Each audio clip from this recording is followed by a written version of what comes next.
And we know that because now we're going to go out 137 years, I think I said. Adam was 100, it's in Genesis 5:1. We'll say 130 years. When Seth was born, okay? This is years down the line. 130 years Seth was born, okay?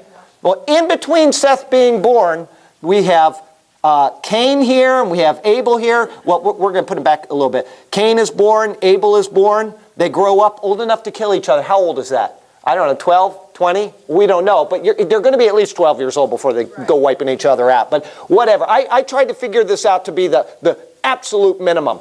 Here Adam is created. They're in the Garden of Eden. They're kicked out of the Garden of Eden. They now have to get on with life. They have to start growing plants and stuff. All of this is going on. Then you have Cain and Abel come along. They're born. They start growing. Cain and Abel kill each other here. We don't know how long it is until Seth is born between that, but we do know that he was born when Adam was 130 years old. Okay? So from 130 years old, you can subtract all of this, and you can do pretty much a determinate amount. I mean, in other words, we know that they were, we'll say 12, we'll subtract that, we'll subtract the other dates that are in there, and there's a couple of them, whatever. Whatever is in there, we can subtract those things, plus the time in the Garden of Eden. All of this is going on, plus the time for her to be pregnant with each child. All of this is going on, all right? Even if it was a full 130 years, which it wasn't, we'll take off at least 30 here, but whatever. You're left with 100 years. 100 years on a 16 billion year scale means nothing. If God can do all of this in 130 years, he can certainly do it in 1 second or 1 24-hour day. God can do anything. And he's not going to lie to us and say that it's not good in the middle of the 6th day and have it be very good at the end of the 6th day and have anything except a literal 1 day based on the age of Seth. He's just not going to do it. Do you understand that? Does that answer that? It does. Okay. That's how I look at it, is if he can do this in 100 years or whatever that time frame was, and I figured it out, the absolute minimum, he could certainly do it in a day. And why would he deceive us over a 100-year time frame, right? Or whatever it is. Okay, anyway, so that's, I believe that the Bible bears out particularly because of this. Not all of this. This just supports that. Right. This here. The fourth day on is so you have the sun and the moon, which is the measure of time. But from day one, you've got like separating light and like it was more. Absolutely. Day, so. But that's where I go to here. The sun was already in the mind of God before it was ever created. Those stars were already moving, and he just put them here. And from that day, they start moving forward. But the day before, they would have been here, and the Starry Night program confirms that. It tells us that there is a pattern in the mind of God that is unchanging. What does it say? I, the Lord your God, do not change. Right? Jesus Christ is the same yesterday, today, and forever. So all of this actually just is. It is the way it is. So that's how I see it. Now, you can disagree with me, and I don't mean you individually, I mean whoever. But you're the one that's under the burden of proof of saying why this day is any different than these days. Right. And why would God say one thing on this day and say something different for the 3 days before it? Why would he do it? Right? Why would it fluctuate? Yeah. What would be the point in that? And that takes us back to what Gerard Schroeder said about God creating everything on one day and then it all coming out this way. The problem is that we're at this end of that. We're not at this end of that. And so if we're at this end of this, and this is true, then all of this goes back to being long here. So that's why I disagree with Gerard Schroeder, is because we're at the receiving end of the 6 days. Whereas he is saying that God is at the beginning and we're at the receiving. Well, we're both at the beginning and the receiving end of it. God just did it. He spoke and it stood firm, it says. He didn't speak and it become, cosmic masses and all of a sudden what's coalescing gases into solids, into dust solids, and then into planets. It doesn't say anything like that. It just says he spoke and it stood firm. And so I do believe in the 6-day creation. I didn't mean to get too long on that. We've been on it for a whole hour. Anyway, created the heavens and the earth. Okay, I'm done with Genesis 1:1 unless you have any questions on it. I have a really no, it never. No question is a stupid question. But you know what? I have to. So what do they teach in school? And what about the dinosaurs? Oh, Job resolves the problem with dinosaurs. Go to Job 40 real quickly. Good question. Job 40. Good. It's a stupid question. Come on, there's no stupid question. Linda, you are full of great questions. Go to Job 40. Okay, now this is just one example, and I could probably come up with more. But go down to verse 15 and read that. Look at the behemoth. 40, yeah, go ahead, read that again. Look at the behemoth, which I made along with you, and which feeds on grass, like an ox. Keep going. What strength he has in his loins, what power in the muscles of his belly. His tail sways like a cedar, and the sinews of his thighs are close-knit. His bones are tubes of bronze, his limbs like rods of iron. He ranks first among the works of God, and yet his maker can approach him with his sword. That verse is very hard to translate there, and about 50 different Bibles will have 50 different translations of that particular verse. So just so you understand, can you approach him with a sword? They say it in a question, or they'll say it different ways. But anyway, just so you know that verse, people will look at it differently. Go ahead. The hills bring him their produce, and all the wild animals play nearby.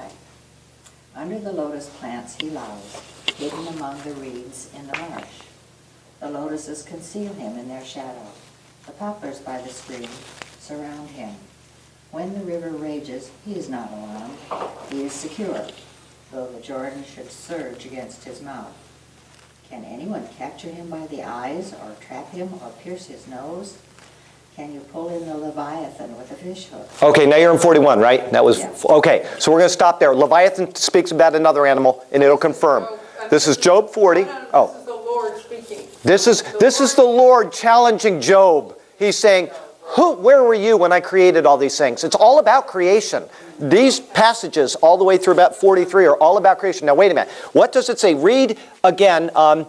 Read verse 17. Linda, go ahead. In 40? Yeah.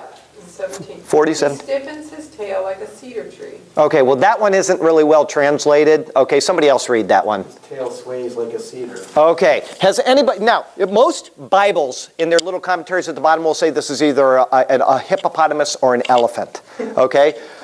Okay, has anybody ever seen the back end of an elephant? Yeah, it's got a teeny tiny tail. Right, I'm a terrible drawer, but here's its little tail, okay? It stiffens its tail like, that's why, I can see why they picked that translation, is because they want to avoid what it actually says. His tail sways like a cedar tree. This is a gigantic animal. Secondly, go down to verse, where is it? Read 23. 23? Yes. Though the river rages, behemoth is unafraid. He remains confident, even if the Jordan surges up to his mouth. You know that hippopotamuses and elephants are not native to the Jordan Basin.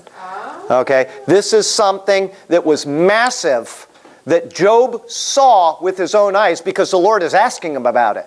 He's saying, have you seen this? And then he goes on to describe Leviathan, which is equally, that is not an alligator like they say, believe me. It says that the sea behind it is churned up. And he calls the behemoth here, what? The first of God's ways. First of God. First of God's ways. Blue whales are much bigger than elephants. This is not an elephant. This is something, it's probably, what do they call it, a dromedary, or one of those things that, walks along and eats grass and lilies. In And other words, Job saw all this. he walked with them. And this was after the flood. Now, one thing about Noah's Ark is, one, it was big enough to hold all of these things. They know that. It could have held every dinosaur on Earth. And one thing about the size of these things is that apparently, and I can't confirm this, but apparently reptiles never stop growing in their whole life. And if things could live to great lengths of time, they would have continued to live. 800 years, it would have been massive, okay? Anyway, if that's true, I'm just saying that I've heard that. They eventually did die out. But at the time of Job, which they believe is the oldest book in the Bible, they were still on planet Earth. In people's lives, here's something that's kind of interesting. It says that Adam was this old and these people, and then you get to Melchizedek, the oldest guy to ever live, 969 years. And all of a sudden, after the flood, they start getting shorter lengths of life. And it actually makes what's it called, a geometric curve or something? Anyway, there's a term. If you graph it out, it makes a perfect one of these. And this is something they didn't know until a few years ago. Somebody graphed it out and put it in a computer. It makes a perfect... In other words, things started to go down after the flood until they were given their 70 or 80 years, according to Psalm 90. Anyway, so all of these things are good questions. They're valid questions, and they can be resolved. Go ahead. Okay, then the last thing. Yes. Okay, like the caveman type person that they found out. Neanderthals? Yeah, Antarctica. Absolutely. Frozen. Yeah, sure. Where that come in? Where is that? I have no problem. They don't look like a, Do I look like a pygmy in Africa?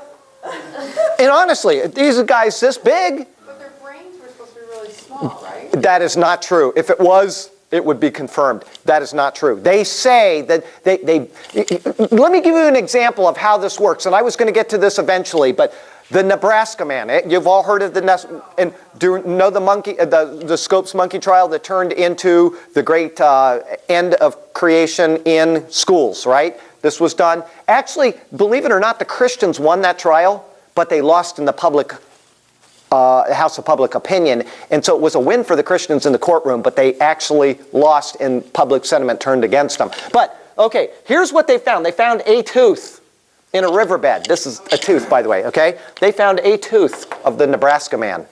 And they built an entire, we'll say this is the tooth, they built an entire man around that one tooth, okay?